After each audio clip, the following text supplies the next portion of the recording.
Hello student, good morning, good afternoon and good evening student. ये तीनों wishes मेरी इसलिए होती हैं कि आप जिस भी समय मेरी वीडियो देख रहे हैं, मेरी वेल विशेज़ हमेशा हमेशा आपके साथ है। स्टूडेंट्स, आज जो हम लोगों को डिस्कस करना है वो बेसिकली डिस्कस करना है कॉन्सेंट्रेशन टर्म्स। अभी कॉन्सेंट्रेशन टर्म्स जो हम लोग डिस्कस करने वाले हैं, इनकी हेल्प से हम इस पूरे चैप्टर को के जो न्यूमेरिकल्स हैं वो हम लोग ट्रीट करेंगे। तो कॉन्सेंट्रेशन टर्म्स हम लोग यहाँ डिस्कस करेंगे। अब जनरली कौन कौन से कॉन्सेंट्रेशन टर्म्स हम यहाँ पर डिस्कस करने वाले हैं वो भी सबसे पहले हम लोग देख लेते हैं। तो हम लोग यहाँ पर जो डिस्कस करेंगे, सबसे पहले हम डिस्कस करेंगे कॉन्सेंट्रेशन टर्म में mass percentage. Second concentration term होगा हमारे पास mole fraction. Third concentration term जो हम लोग डिस्कस करेंगे that will be molarity and the next one will be molality and last one will be ppm and also one concentration will be normality। तो generally हम लोग यहाँ पर concentration terms को इन केसेस में पढ़ेंगे, यानी मोल फ्रैक्शंस में पढ़ेंगे। मोल फ्रैक्शन के बाद मास परसेंटेज, मोलैरिटी, पीपीएम और नॉर्मैलिटी के अंदर हम लोग यहाँ पर डिस्कस करने वाले हैं। अब सबसे पहले बारी आती है इस टर्म को समझने की कि what is the concentration term. अब बच्चों, जनरली जब हम लोग एक सॉल्यूशन फॉर्म करते हैं तो सॉल्यूशन के अंदर how much amount of solute is dissolved with respect to solution, that is known as concentration. Means solute का कितना अमाउंट टोटल सॉल्यूशन की रेस्पेक्ट में, या फिर हम कहें कि सॉल्यूट का कितना अमाउंट सॉल्वेंट की रेस्पेक्ट में है, वो पता करने को ही हम क्या बोलते हैं, कॉन्सेंट्रेशन। और कॉन्सेंट्रेशन टर्म्स में वो जो हमें पता करना है कॉन्सेंट्रेशन टर्म्स, वो इन फैक्टर्स की बेसिस पर पता करना है। यानी ये भी कॉन्सेंट्रेशन टर्म है, ये भी कॉन्सेंट्रेशन टर्म है, ये भी कॉन्सेंट्रेशन टर्म है, ये भी और ये भी, ये सारे के सारे क्या हैं, कॉन्सेंट्रेशन टर्म हैं। अब वन बाय वन हम इन सारे कॉन्सेंट्रेशन टर्म्स को डिस्कस करते हैं। सबसे पहले अब बारी आती है हमारे पास फर्स्ट कॉन्सेंट्रेशन टर्म की, that will B mass percentage. वो होगा हमारे पास मास परसेंटेज।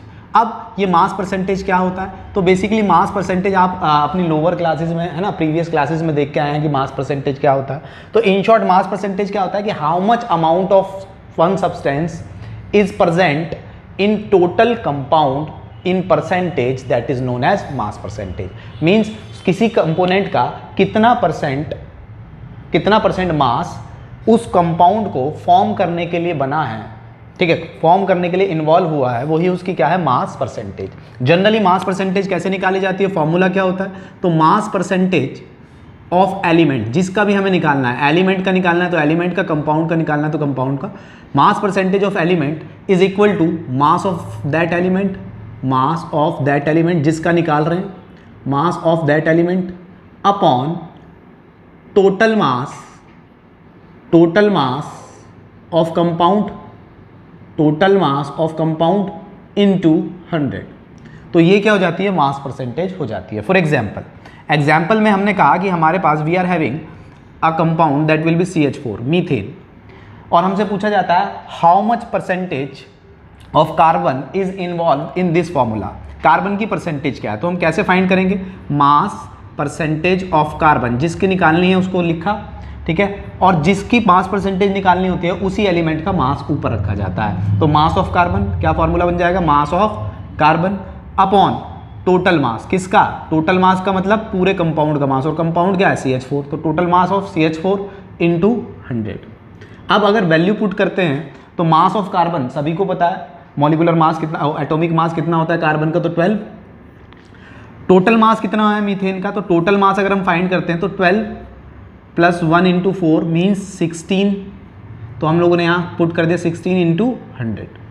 अब 3 से 4 टाइम्स ये जाएगा, और 3 से यहाँ 4 से कर लेते हैं, 4 से 3 टाइम्स ये जाएगा और 4 से 4 टाइम्स ये जाएगा। 4 से इसको डिवाइड करूँगा तो ये कितनी बार चला जाएगा, 25 टाइम्स, और जब इसके मल्टीप्लाई करूँगा तो ये आ जाएगा 75%।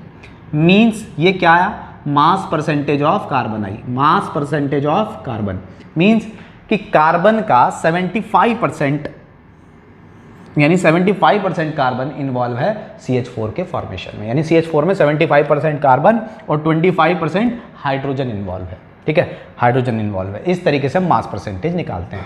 तो ये मास परसेंटेज तो आपको बेसिकली निकालनी आती है, इसमें कोई प्रॉब्लम नहीं आएगी। प्रॉब्लम कहाँ आएगी, तो जनरली हमें न्यूमेरिकल्स में कैसे देगा डाटा वो देखते हैं, ठीक है। इसको देख लिया होगा आप लोगों ने। चलिए मैं रब कर देता हूँ।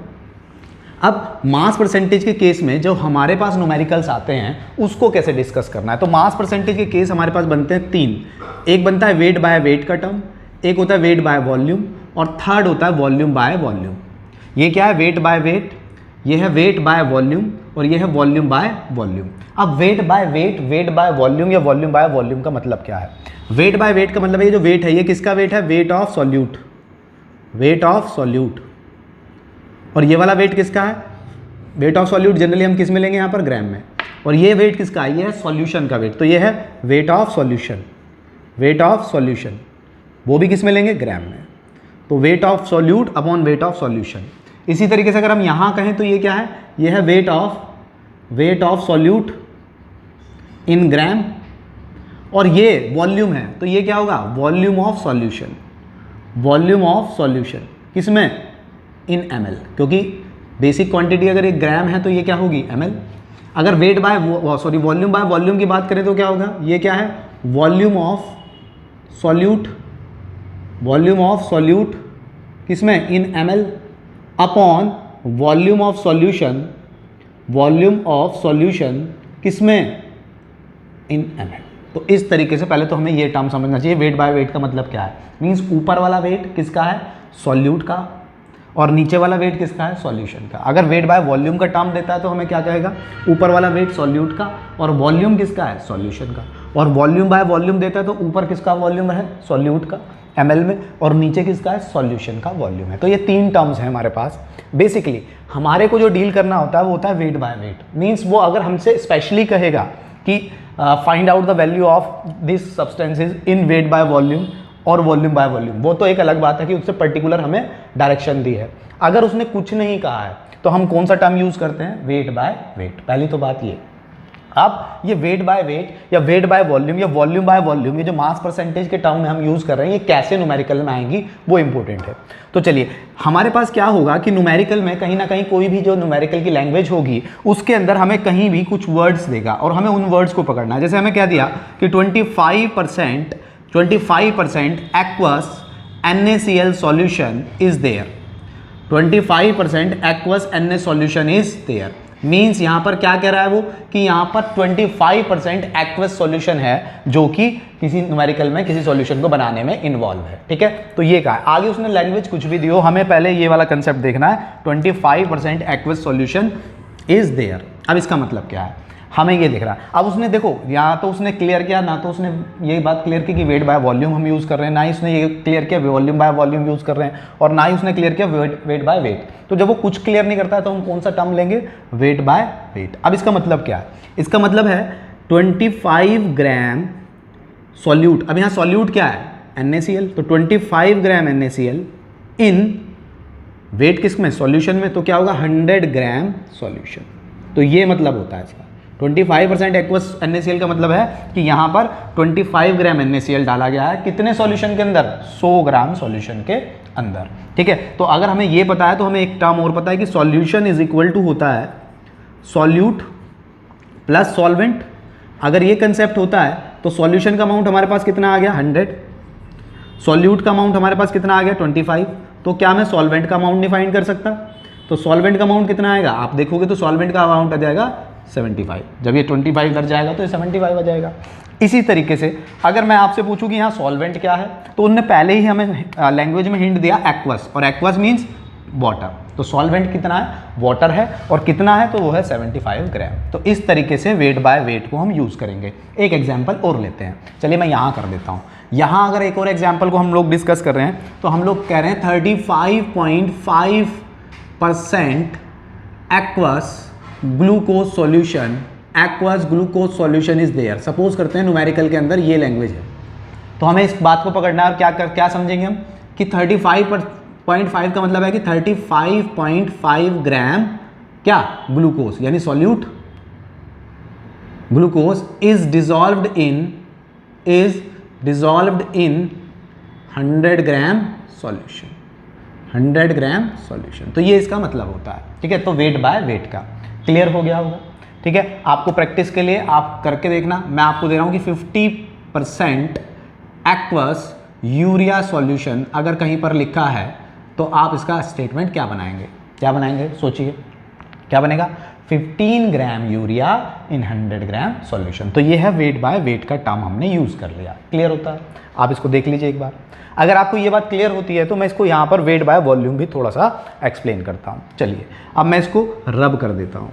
अब मैंने यहाँ से इसको रब कर दिया और हमें सपोज करता है, वो कहता है 25% aqueous NaCl solution is there according to weight by volume.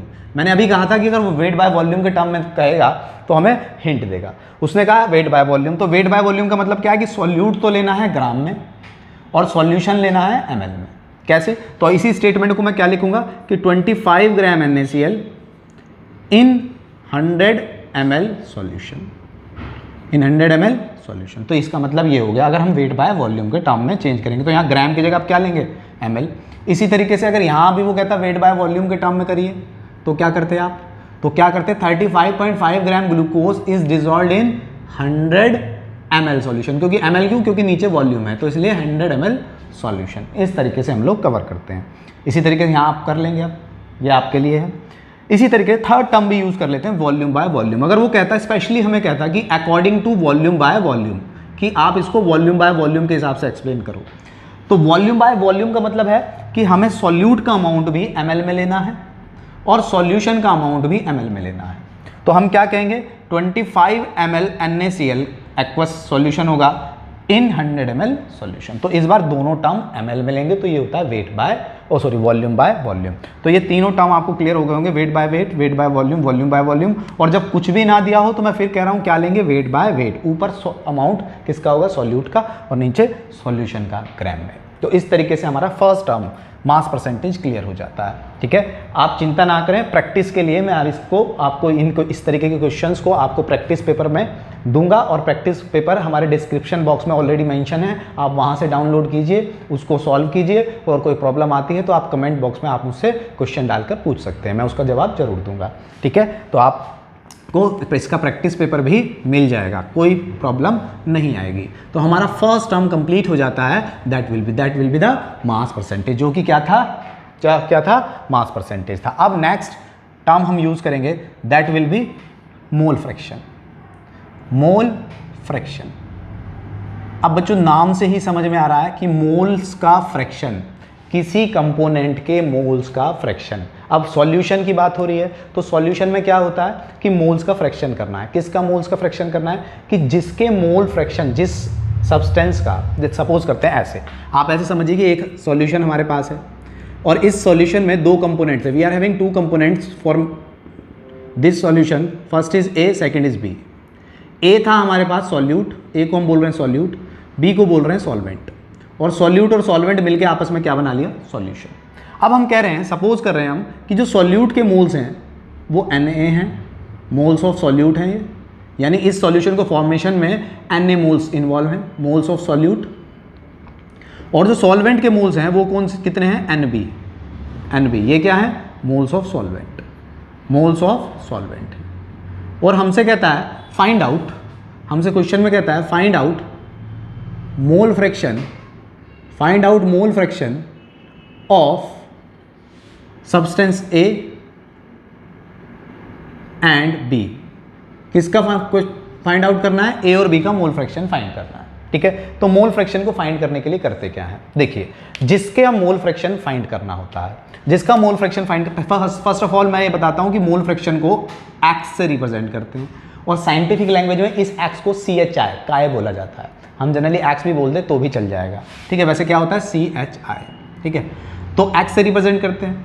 अब किसके मोल फ्रैक्शन निकालना है? A का, और किसका निकालना है? B का। तो सपोज करें A का निकाले तो क्या है? मोल फ्रैक्शन ऑफ A। मैंने A क्यों लिखा? तो पहचानने के लिए कि मोल फ्रैक्शन तो इसके लिए भी x ही आएगा, इसके लिए भी x ही आएगा। तो A क्या बता रहा है कि A के लिए काम कर रहे हैं। मोल्स का फ्रैक्शन A का, तो जिसका मोल फ्रैक्शन निकालना होता है, जिस कंपोनेंट का मोल फ्रैक्शन निकालना होता है, उस कंपोनेंट के मोल्स ऊपर रखते हैं, यानी हम यहां लिखेंगे मोल्स ऑफ A, और नीचे होता है टोटल मोल्स। अब टोटल मोल्स किससे मिलकर बनेंगे? टोटल मोल्स किससे मिलकर बनेंगे? मोल्स ऑफ A, और जब मोल्स ऑफ B को मैं ऐड कर दूंगा तो ये क्या हो जाएंगे? Total moles. तो ये हो गया ना मोल का फ्रैक्शन। मोल्स को किस में लिया है? फ्रैक्शन में। कैसे? जिस कंपोनेंट के मोल्स निकालने हैं उसके मोल्स ऊपर और टोटल सॉल्यूशन के कंपोनेंट्स के मोल नीचे, और इसी को क्या बोलते हैं, मोल फ्रैक्शन। क्लियर होती है बात। अब इसी तरीके से सपोज करते हैं मुझे मोल फ्रैक्शन ऑफ बी निकालने होते, तो मैं यहाँ बी लिख दूंगा, हिंट के लिए बी का मतलब है कि मैं बी के लिए काम कर रहा हूँ। अब जिसके मोल फ्रैक्शन निकालने होते हैं उसका ऊपर, तो ये क्या हो जाएगा, मोल्स ऑफ, ऊपर क्या लिखूंगा, मोल्स ऑफ बी, और नीचे क्या आएंगे, टोटल मोल्स। और टोटल मोल्स कैसे बनेंगे, moles of A plus moles of B. तो ये हो गया मोल फ्रैक्शन। अब मोल्स ऑफ ए को हमने क्या माना था, एन ए, और मोल्स ऑफ बी को एन बी माना था। तो मैं क्या लिख सकता हूँ इसके लिए क्या फॉर्मूला आएगा, यहाँ लिख देता हूँ, mole fraction of A is equal to moles of A upon moles of A plus moles of B, यानी टोटल मोल्स। इसी तरीके से मोल फ्रैक्शन ऑफ बी क्या बनेगा, mole fraction B is equal to moles of B, क्योंकि ऊपर moles B के लिए हैं, moles of A plus moles of B. तो इस तरीके से मोल फ्रैक्शन ऑफ ए के लिए भी फॉर्मूला बन गया और मोल फ्रैक्शन ऑफ बी के लिए भी फॉर्मूला बन गया, ए और बी दोनों के लिए फॉर्मूला फाइंड हो गया। अब बारी आती है आपके पास कि इसकी डेफिनेशन क्या बनेगी। तो चलिए डेफिनेशन भी डिस्कस कर लेते हैं। डेफिनेशन डिस्कस करने के लिए क्या है, मोल्स का फ्रैक्शन। तो हम इसको डेफिनेशन को क्या कह सकते हैं, अगर हमें इस definition, it is the ratio of one component, it is the ratio of one component, moles of one component, it is the ratio of moles of one component with respect to total moles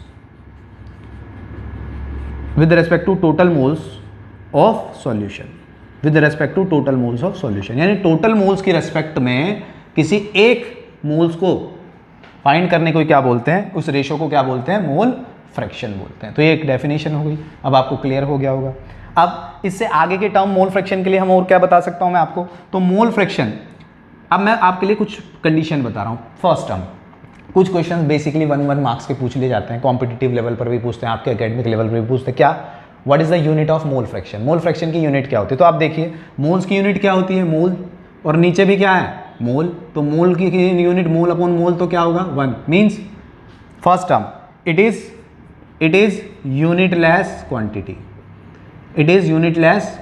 यानी mole fraction क्या होता है, एक unitless quantity होता है। दूसरा, it is temperature independent, temperature independent का मतलब क्या है स्टूडेंट्स, तो टेम्परेचर इंडिपेंडेंट का मतलब है कि अगर हमने मोल फ्रैक्शन ये वाले मोल फ्रैक्शन 25 डिग्री पे निकाले हैं और ये वाले 35 डिग्री पे निकाले हैं तो कोई डिफरेंस नहीं आएगा, ठीक है। या मैं कहूँ कि मोल फ्रैक्शन ऑफ ए 25 पे निकाले हैं और कुछ देर बाद मोल फ्रैक्शन ऑफ ए दोबारा निकाले लेकिन टेम्परेचर 35 पे निकाले तो वैल्यू में चेंज नहीं आएगा। इसका मतलब mole fraction is independent quantity. Third term क्या होता है कि किसी भी सॉल्यूशन के लिए, फॉर एनी सॉल्यूशन, मैं यही लिख रहा हूँ, for any solution the sum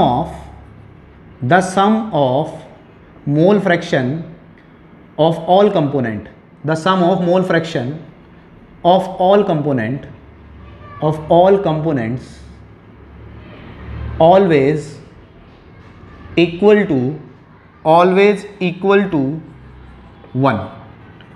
equal to 1। इसका मतलब क्या है कि जैसे इसके एक सॉल्यूशन था जिसके अंदर मोल फ्रैक्शन ऑफ ए निकाले, ए के लिए निकाले, बी के लिए निकाले, और वो क्या होता है कि इन मोल फ्रैक्शन का sum, mole fraction of A plus mole fraction of B always equal to क्या होता है, 1। यानी कभी भी किसी भी सॉल्यूशन के लिए मोल फ्रैक्शन का सम एक से ज़्यादा नहीं आता है, सपोज करो आपको एक वैल्यू मिली, आपने मोल फ्रैक्शन ऑफ ए निकाले, बी निकाले, और ए बी निकालने के बाद आप अपने आंसर को भी क्या कर सकते हो, सेटिस्फाइड कर सकते हो। अगर इस फॉर्मूले में रख दो, आप ए की वैल्यू रखो, बी की वैल्यू रखो, अगर उन दोनों को ऐड करके 1 आ रहा है तो इसका मतलब आपका आंसर सही है, आपने मोल फ्रैक्शन सही फाइंड किए।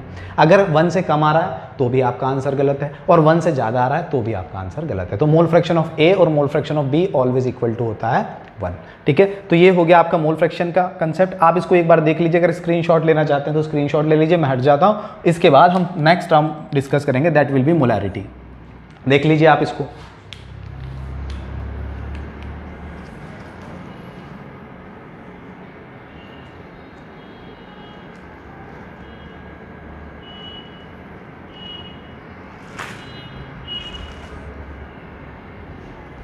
होप आप लोगों ने इसको देख लिया होगा। चलिए मैं इसको रब कर देता हूँ। अब मैं इसको रब कर रहा हूँ तो नेक्स्ट पार्ट की ओर हम लोग बढ़ेंगे।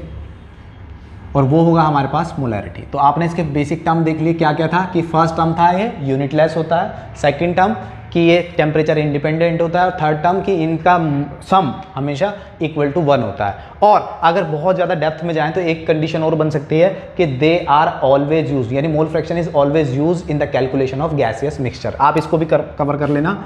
It is also use, it is means mole fraction also use in the calculations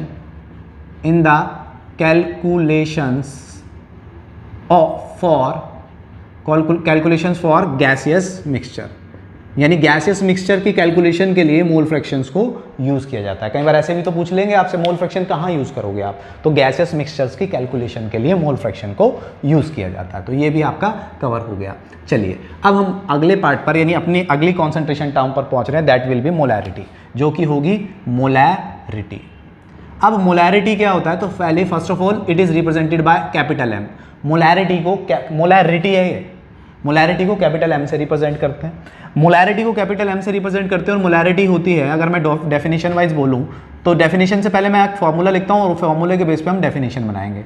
तो मोलैरिटी इज इक्वल टू होता है number of moles of solute, number of moles of solute in gram upon volume of solution in litre. ये इसका formula है, ठीक है। यानी अगर मैं मोलैरिटी को कैपिटल एम से रिप्रेजेंट कर रहा हूँ, मोल्स को तो आपको पता ही है एन से रिप्रेजेंट करते हैं, और वॉल्यूम को वी से रिप्रेजेंट करूँ तो क्या हो जाएगा formula, molarity is equal to moles over volume. अब ये फॉर्मूले से हम डेफिनेशन बनाएं तो डेफिनेशन क्या बनेगी वो देखते हैं। मोलैरिटी की डेफिनेशन क्या बनेगी आप लोग देखिए। मोलैरिटी की डेफिनेशन होगी the total number of moles dissolved in per litre solution, the total number of moles dissolved in per liter solution that is known as molarity। बन गई डेफिनेशन। तो क्या होगा, the total number of moles of solute dissolved in gram भी आप लिख सकते हो, dissolved in per liter solution that is known as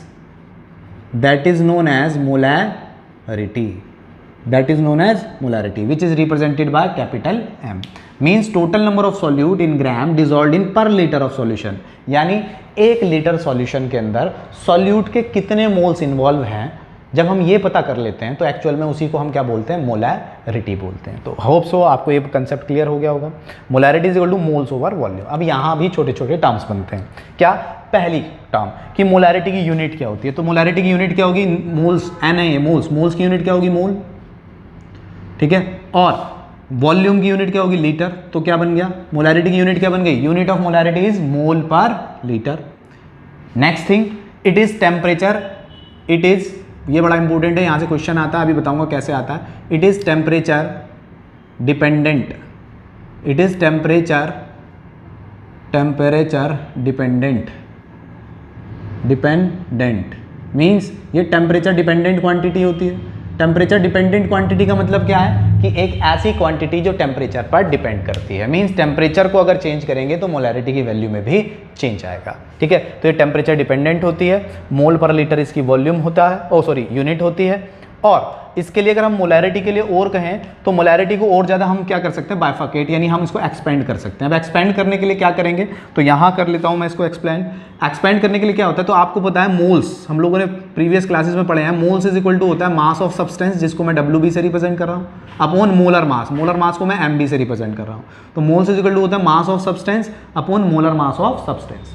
अगर मोल्स इज इक्वल टू ये होता है तो मैं ये वैल्यू यहाँ पुट कर सकता हूँ, और अगर मैं ये वैल्यू यहाँ पुट करूँ तो आप देखिए क्या होगा, M इज इक्वल टू हो जाएगा WB upon MV upon volume. और वॉल्यूम किस में, लीटर में। लीटर को अगर मैं ml में कन्वर्ट करूँ तो डिवाइडेड बाय 1000 कर सकता हूँ, और अगर मैं इसको 1000 कर दूँ तो ये मैथमेटिकली यहाँ मूव करेगा और ये यहाँ, और हमारे पास फॉर्मूला क्या बन के आएगा, तो फॉर्मूला बन के आएगा molarity is equal to WB into 1000 upon MB into volume. तो ये हो गया हमारे पास मोलैरिटी के लिए फॉर्मूला, ठीक है। जहाँ WB क्या है, तो WB है अमाउंट ऑफ या मास ऑफ अमाउंट कह लो या मास कह लो, अमाउंट ऑफ सॉल्यूट, ठीक है। एम बी क्या है, molar mass of solute, molar mass of solute, ठीक है। वॉल्यूम क्या है, तो वॉल्यूम में वी क्या है, volume of solution, volume of solution, ठीक है।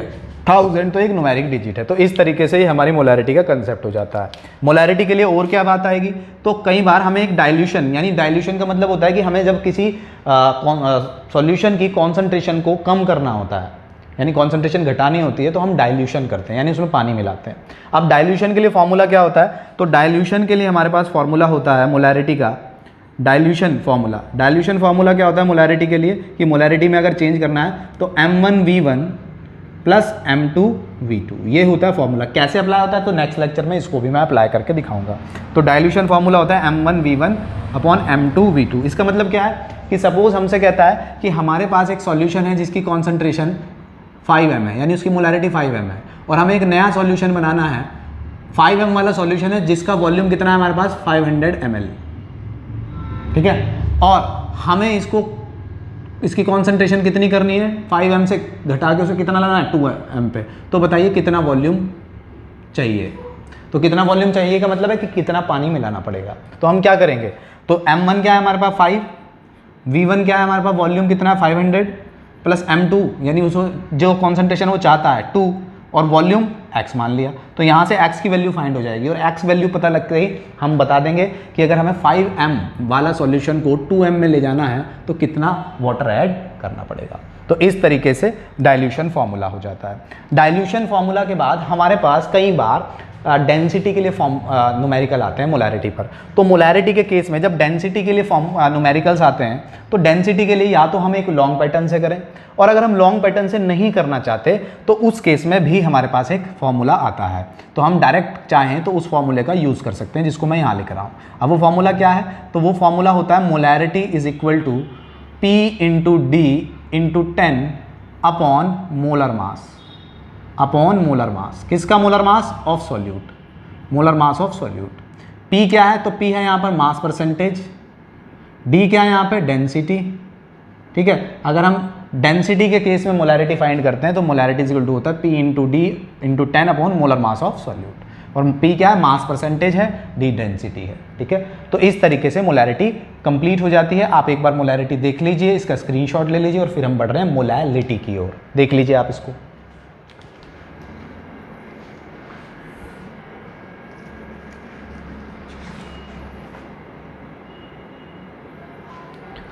होप आप लोगों ने ये मोलैरिटी देख लिया होगा। अब मैं इसको रब कर रहा हूँ, और इसके बाद हम चढ़ रहे हैं आगे की ओर, दैट विल बी मोलैलिटी, ठीक है। वो क्या होगा, मोलैलिटी होगा। अब देखिए मोलैलिटी क्या होता है। पहली बात, अभी तक हमने जो पढ़ा वो था मोलैरिटी, रीटी। अब हम पढ़ रहे हैं लिटी, LITY। इस बार हम क्या पढ़ रहे हैं, लिटी।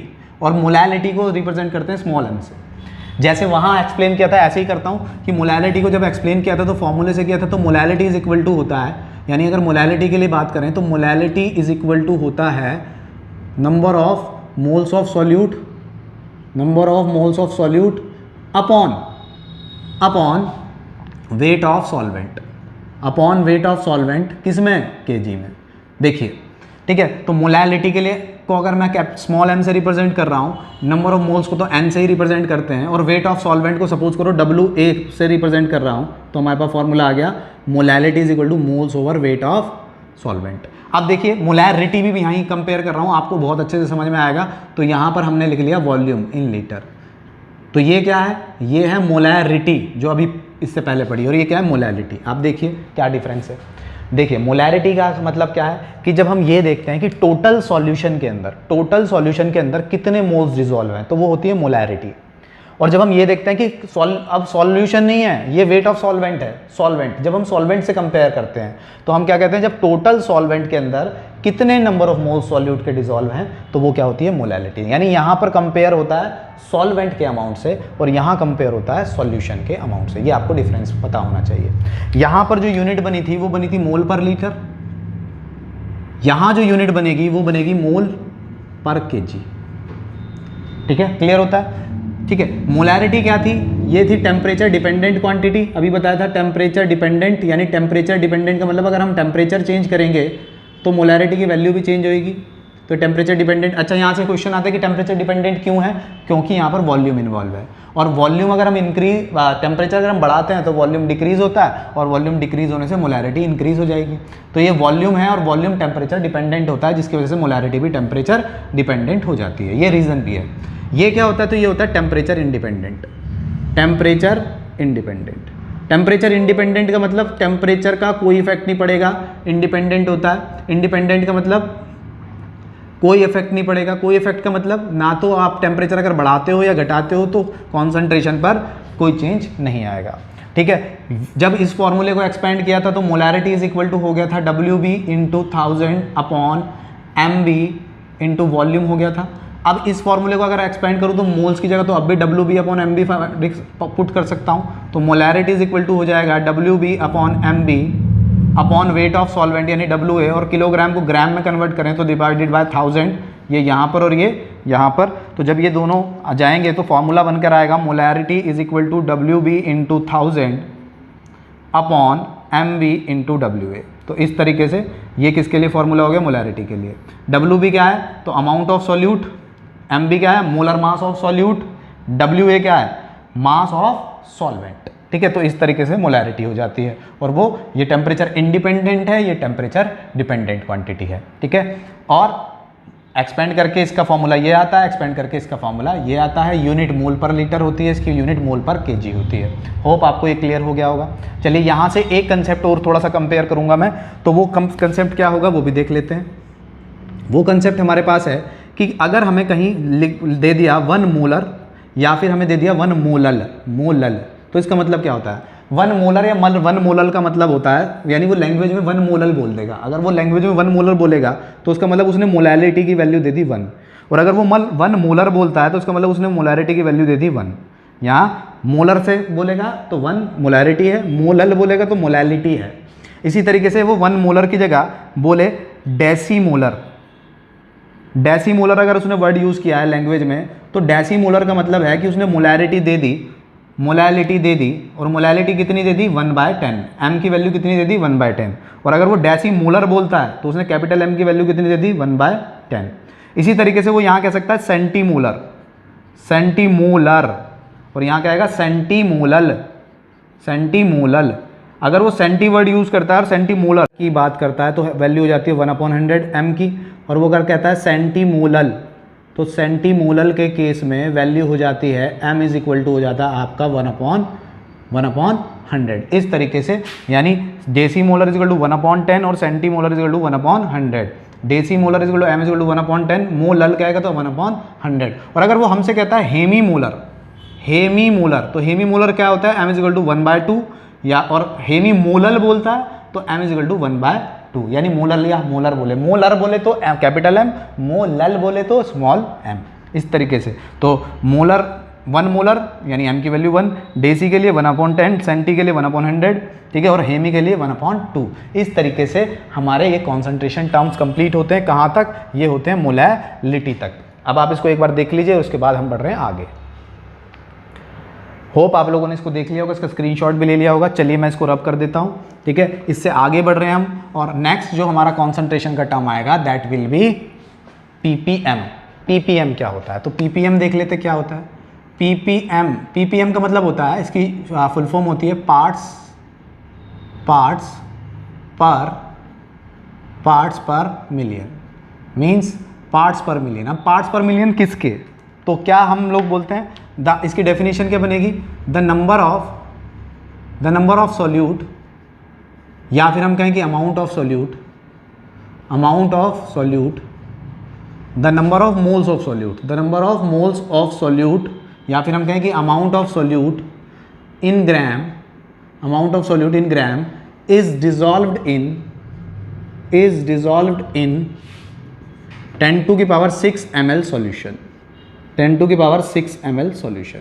यानी 10⁶ का मतलब होता है 1 मिलियन। 1 मिलियन ml सॉल्यूशन के अंदर सॉल्यूट का कितना अमाउंट डिजॉल्व है, या सॉल्यूट के कितने मोल्स डिजॉल्व हैं, उसी को हम क्या बोलते हैं? पार्ट्स पर मिलियन, ppm।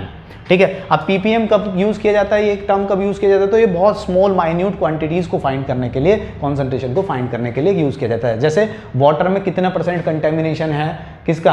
पोटेशियम का। तो पोटेशियम का कितना कंटेमिनेशन है? तो कुछ माइक्रो% होगा। तो ऐसी क्वांटिटी, छोटी स्मॉल क्वांटिटी को फाइंड करने के लिए हम ppm यूज करते हैं कि how much amount of solute dissolved in 10⁶ ml of solution that will be the parts पर मिलियन। तो ये होता है हमारे पास पार्ट्स पर मिलियन, ठीक है। तो पार्ट्स पर मिलियन भी हमारा कवर हो जाता है। अब पार्ट्स पर मिलियन के बाद हमारे पास देखिए आपके एनसीईआरटी में तो नॉर्मेलिटी नहीं है, लेकिन बेसिकली आपको नॉर्मेलिटी थोड़ा बहुत पता होना चाहिए, इसलिए मैं इसको यहाँ कवर कर रहा हूँ। तो बेसिकली नॉर्मेलिटी क्या होती है? तो नॉर्मेलिटी की बात करें तो मोलैरिटी की तरह ही नॉर्मेलिटी कॉन्सेंट्रेशन होती है, ये भी एक कॉन्सेंट्रेशन टर्म होता है। तो नॉर्मेलिटी को हम यहाँ किससे रिप्रेजेंट करते हैं? एन से। और नॉर्मेलिटी को जब हम एन से रिप्रेजेंट करते हैं तो इसके लिए फॉर्मूला होता है number of gram equivalent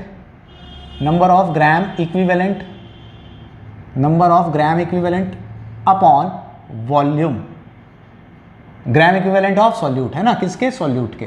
number of gram equivalent of solute upon volume of solution, solution का वॉल्यूम। और सॉल्यूशन का वॉल्यूम किस में?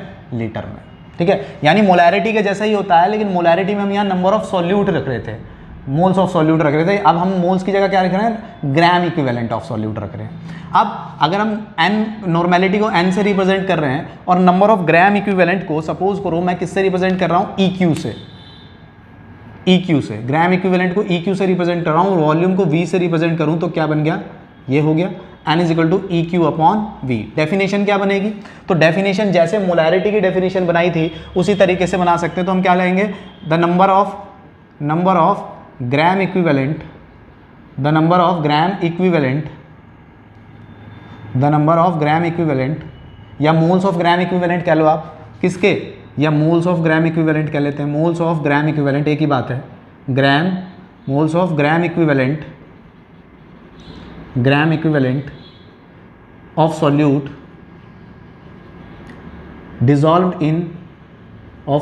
डिसॉल्व्ड इन, यानी यहाँ है, चलो मैं यहाँ लिख देता हूँ, dissolved in 1 litre solution, that is known as normality, है ना। Number of gram equivalent dissolved in 1 litre of solution that is known as normality, ठीक है। अब ये होता है ग्राम इक्विवेलेंट का कंसेप्ट। अब ग्राम इक्विवेलेंट की अगर मैं आगे बात करूं तो यहां पर मैं आप लोगों को एक्सप्लेन कर सकता हूं कि जो इक्विवेलेंट होते हैं, क्या? Gram equivalent. तो नंबर ऑफ ग्राम इक्विवेलेंट कैसे निकाले जाते हैं तो इसको भी मैं आपको बता देता हूं। तो नंबर ऑफ ग्राम इक्विवेलेंट निकालने के लिए हमारे पास फॉर्मूला होता है weight of solute upon equivalent weight of solute, weight of solute upon equivalent weight of solute, ठीक है। अब वेट ऑफ सॉल्यूट तो हमें न्यूमेरिकल में मिलेगा। अब बारी आती है कि इक्विवेलेंट वेट क्या होता है, इक्विवेलेंट वेट ऑफ सॉल्यूट कैसे निकाला जाता है, तो वो भी मैं आप लोगों को यहाँ बता देता हूँ। इक्विवेलेंट वेट ऑफ सॉल्यूट निकालने के लिए हमारे पास इक्विवेलेंट वेट, देखिए किसी भी चीज़ का इक्विवेलेंट वेट अगर हमें निकालना है, सपोज करते हैं हमें कोई मेटल दिया है कैल्शियम और हमें कैल्शियम का इक्विवेलेंट वेट निकालना है, तो हम क्या करेंगे? Equivalent weight of calcium is equal to, हम यहाँ ऊपर रखते हैं मास ऑफ कैल्शियम, उस सब्सटेंस का mass of calcium upon charge on calcium, उस पर चार्ज, या तो कैटायन चार्ज रख दो या एनायन वाला चार्ज रख दो, मतलब उसमें पॉजिटिव नेगेटिव नहीं लेंगे, बस चार्ज। तो कैल्शियम पे कितना चार्ज होता है? मैक्सिमम 2+। तो चार्ज का मतलब है, या फिर हम कहें वैलेंसी, तो हमने लिख दिया चार्ज, चाहे वो कैटायन वाला हो चाहे वो एनायन वाला हो। तो मास ऑफ कैल्शियम कितना हो गया? 40, चार्ज ऑफ कैल्शियम कितना है? 2, तो डिवाइड करके कितना है? 20। तो 20 क्या आ गए? Equivalent weight of calcium. तो इक्विवेलेंट वेट ऑफ कैल्शियम यहाँ आ गए। वेट ऑफ सॉल्यूट आपको दिया होगा, वो हम यहाँ पुट कर सकते हैं, और इस सारे डाटा को हम कहाँ पुट कर सकते हैं? यहाँ पर नंबर ऑफ ग्राम इक्विवेलेंट में। देखो रख के देखते हैं। N is equal to, equivalent की जगह क्या हो जाएगा? वेट ऑफ सॉल्यूट को अगर मैं मानूँ MB, सपोज करो वेट ऑफ सॉल्यूट को मैं NB बोल रहा हूँ, ठीक है, या W भी बोल देते हैं, वेट ऑफ सॉल्यूट को W भी बोल दिया, ठीक है। इक्विवेलेंट वेट को हम क्या बोल देते हैं? EQ WT, इक्विवेलेंट वेट, और इनटू क्या हो जाएगा? वॉल्यूम, और वॉल्यूम किस में? लीटर में, तो डिवाइडेड बाय 1000 भी होगा, और ये ऊपर जाएगा तो हमारे पास फॉर्मूला क्या बनेगा? Normality is equal to WV into 1000 upon equivalent weight into volume. तो इस तरीके से नॉर्मेलिटी का फॉर्मूला भी आ जाता है। और इक्विवेलेंट वेट कैसे निकलते हैं? किसी भी सब्सटेंस के इक्विवेलेंट वेट निकालने के लिए आप उसका मास ऊपर रखिए और चार्ज उसका नीचे रखिए, ठीक है। तो इस तरीके से इक्विवेलेंट वेट निकल जाता है, ठीक। तो ये हो गया आपका नॉर्मेलिटी। आज ये कॉन्सेंट्रेशन टर्म कंप्लीट हो गए हैं। नेक्स्ट में हम लोग सॉल्युबिलिटी देखेंगे, ठीक है। आप इसका PDF आपको मिल जाएगा, आप इसको डिस्कस कीजिए, पीडीएफ को सॉल्व कीजिए, और जो प्रॉब्लम आया वो मुझे आप डिस्क्रिप्शन बॉक्स में, सॉरी कमेंट बॉक्स में आप वहाँ डाल सकते हैं और आप मुझसे पूछ सकते हो डिस्क्रिप्शन बॉक्स।